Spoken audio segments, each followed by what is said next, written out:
So here we have our website from the last screencast. This time we're going to go in and add a new section, but instead of just the drag and drop visual editing here, we're going to write some code. And we're going to write what's called HTML code, or Hypertext Markup Language. And that's actually what exists underneath the web page. So as an example, I've got the Blue Ridge website here. If I right click on it and select view page source, then you're going to see all this code, and it's probably going to look very intimidating and ugly, and you don't want to deal with it. But at its most essential, it's pretty simple.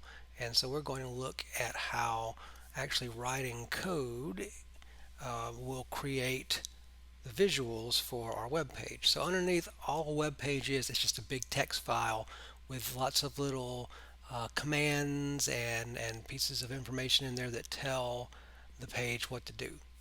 So for example, a much simpler example right here. We're going to take this example and we're going to write code to reproduce it in our web page. So I just want to put a little block in my web page that's called facts about my trip and where I went. And you'll notice this is larger text. This is large but smaller than the first one. And then this is a bulleted list or an unordered list of just places I went. Okay. So what I want to do is go into my web page and go to insert and then click on embed. Now, embed will let you do one of two things. It will embed another web page inside yours by URL. That's the web page address URL. But we want to embed code. Right. So first we need to know how to write a little bit of this code. Well, that big heading on my example here, the heading 1 in Microsoft Word, remember heading 1, heading 2, those sort of styles. Same concept in web pages in HTML. So this is my heading 1 and this is my heading 2. They're just different sizes. So the way I do that in a web page is I say this. I use the less than bracket and I say H1 and then I close the greater than bracket and I'll just say facts about my trip, and then what I do is I close that, and this is called a tag. We open and close a tag, and to close it, it's just the less than and then a forward slash and then H1 and then the greater than sign. So let me show you this in a much easier to read format here because this is pretty small. If I say H1 facts about my trip like so, then what I've done, I've created a tag on my web page. The tag starts here, open H1 for the heading 1, my biggest heading, and then I type in my content, and then I close the tag. So I say all the stuff inside this open and close is going to be a heading. Right. So let's look at what this looks like when I click on next over here. And you see big text facts about my trip. I hit insert, and there we go. So I started it off and I wrote my first little bit of HTML code, Hypertext Markup Language code, and that tells the browser, hey, the text here needs to be in the biggest heading. So that's why it's bigger than the text in these other places. So I want to go back and add some more to that. What I'm going to do is I'm going to click on the edit right here, the little pencil, and then I can add more code.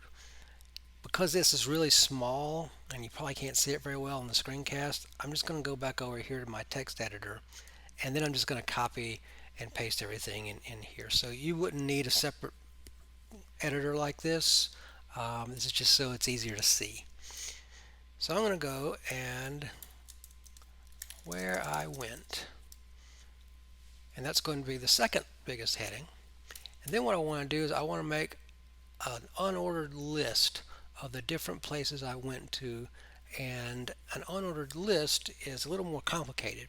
So unordered means bulleted, but it doesn't necessarily have to have bullets. Bullets are the little circles. the filled in circles. It could be squares, it could be whatever, so we call it unordered. So what I want to do, oops, is, so what I want to do is open a UL less than UL greater than, and before I forget, I want to go down here and close it, less than / UL greater than. So that means everything inside here is going to be a bulleted list, an unordered list, and every little list item in there is going to appear with a little circle next to it. So this is what we're creating now, and each one of these is a list item, and it has the little circles, little bullets next to them, because it's in a UL tag, an unordered list tag. So I want to go in and add list items. So unordered list, the tag is UL. What do you think list items tag might be? List item LI.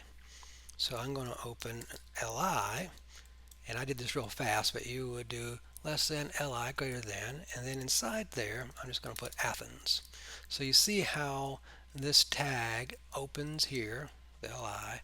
I have the content, the stuff that the person sees when they view the page, inside it, and then it closes the LI. And that's going to tell the web browser, hey, this is an item in my list, indent it over a little bit and put a little circle by it, a little bullet by it. So the next one, I'll do the same thing, and I'll say Delphi. And the next one, I'll say Matera. And then the next one, I'll say Corinth. So of course you would actually be typing out the less than LI greater than. I'm just trying to save a little time on the screencast. And this is all you would need to display that stuff on the page. And we'll double check it, make sure that this and this is the same thing. It's closed using the /, but it's a UL. So I'm just going to copy this, and then I'll go back over here and I will paste it like so, and I'll go through my code here.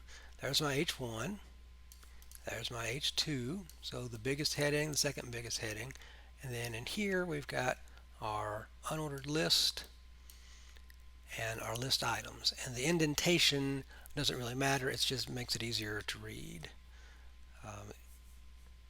So when I hit that, there we go, and I hit save, and now we have some HTML code that we wrote ourselves inside our web page. And if we wanted to change it again, click on the pencil and go back and change it. And you might have made a mistake, you can easily go back there and fix it.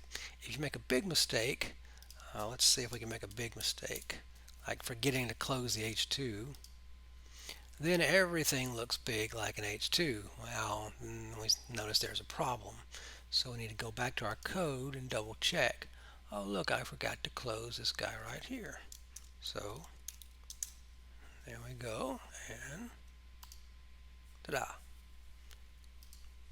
And that is how you embed HTML yourself into your page. So you did a little, once you do this, you'll have done a little bit of actual web page coding to create the page underneath, like a web designer or web developer would often do. And then you can publish and make sure that's there. And then when you go and view your page, there is your code that you wrote, in this case my code that I wrote.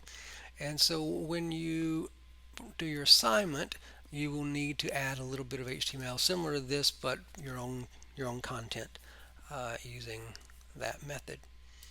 And there you go, writing HTML hypertext markup language code, the code that underlies web pages. Every single web page ever is made up of HTML, and now you know how to write a little bit of your own.